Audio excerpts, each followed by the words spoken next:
This is Concordia, a board game where you're a Roman citizen building your trading empire across the Mediterranean. And I think it may be one of the most elegant and brilliantly designed games that I've ever played. I also never play it. This is the tragedy of my relationship with this game.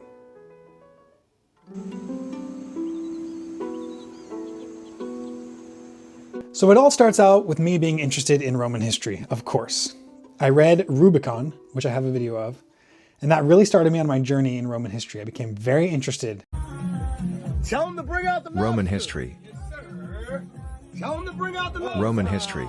And of course, I love playing board games. So I searched for a game that could fuse those two interests. I go on BGG, boardgamegeek.com, and I filter for games that have an ancient Roman theme. And I sort by rank, the top ranked games with an ancient Roman theme. And it's surprisingly sparse. Most games are super old or just look boring.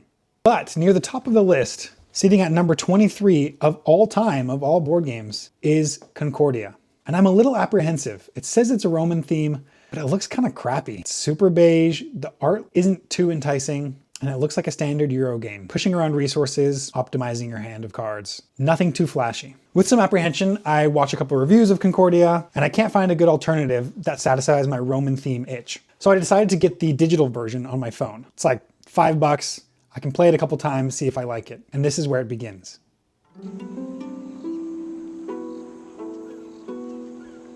So I got the digital edition on my phone. And within the first 2 or 3 times of playing it, I can see why this game is in the top 100 board games of all time. It is so smooth. It is so elegant, so streamlined, and it's really addicting to play. The actual actions of the board game and the rules are really quite simple, but the depth of strategy available for players is huge. Now, the Roman theme is not incredibly deep, gives it a little bit of flavor.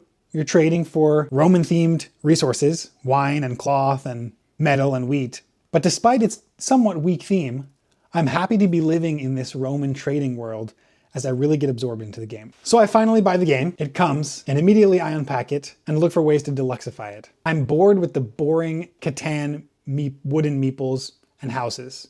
I think a game of this stature deserves a more thematic, beautiful set of components. So I try my best to 3D print Roman-looking ships and meeples for each player. And for me, this really upgrades the game. The Roman theme is finally starting to seep in. I'm super excited about the game. I'm fully deep into some Roman history podcasts. I'm excited to watch Gladiator 2, although it's not the most historical movie ever. And heading towards Christmas, I buy my family a game of Concordia that I can play with them when we visit them. And I put a ton of effort into deluxifying their version as well. So I print a whole nother set of meeples and houses and hand paint them all to match the color themes, so that we can really be immersed in this Roman history era.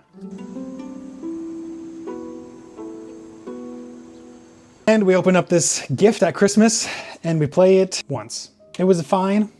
That play dragged a little bit because we were playing with 5 players, so there was a lot of downtime with everyone learning, and the game's a little bit slower with a higher player count. I think we actually shoehorned in 6, even though you're not supposed to play with 6. But herein lies the problem with Concordia.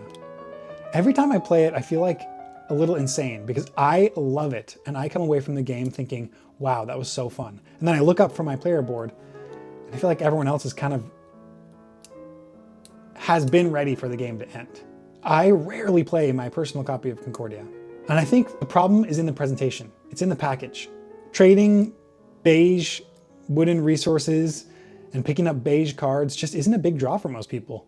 And there's no big swingy themes or minifigures to really draw people in. It's not like Blood Rage or Nemesis where there's a great story hook with super exciting miniatures. It's a classic old Euro. And I think most people that aren't board game enthusiasts are kind of turned off on the brown and beige simplicity that is early Euros. And Concordia's art has developed over time. There's been a timeline of Concordia art developing to be more consumer friendly, but it's still not quite there. Especially the meeples and the cards. I just feel it really takes away from that Roman theme. And for me, a big part of games, even though I really do enjoy the optimization and the gameplay mechanics, a big part of games is the escapism that the theme represents. Another barrier to entry, I feel, is the fact that the endgame scoring is a little hard to grasp for new players. You have to understand what all the cards reference in endgame scoring, and there's no mid-game scoring or continuous scoring to really help you gauge how well you're actually doing, which I like, but it may be a deterrent for new players. But as I begin to despair, a new announcement dawns.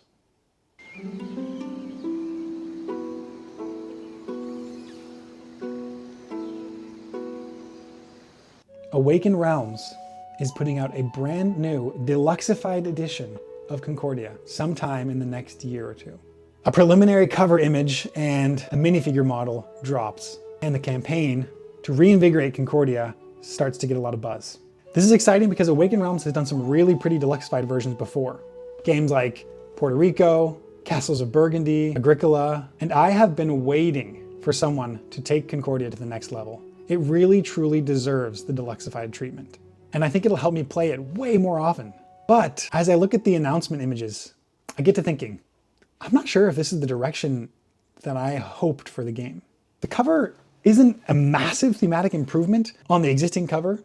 In fact, I think it takes away some of the elements that help you get into the game. The game is about trading, and there's visually no trading going on in the new cover, whereas there was in the old cover.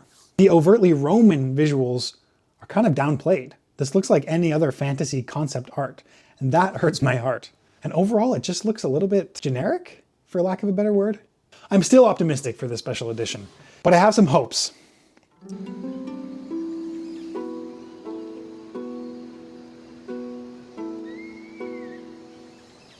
Some things that I really hope Awaken Realms takes into mind as they design the new Concordia. And number one on my list, my biggest wish, is I really hope for a strong Roman theme. There's such a vast wealth of cool historical Roman art. Think of all of the mosaics, beautiful mosaics covering homes, the sculptures and the frescoes, the paintings and the glasswork.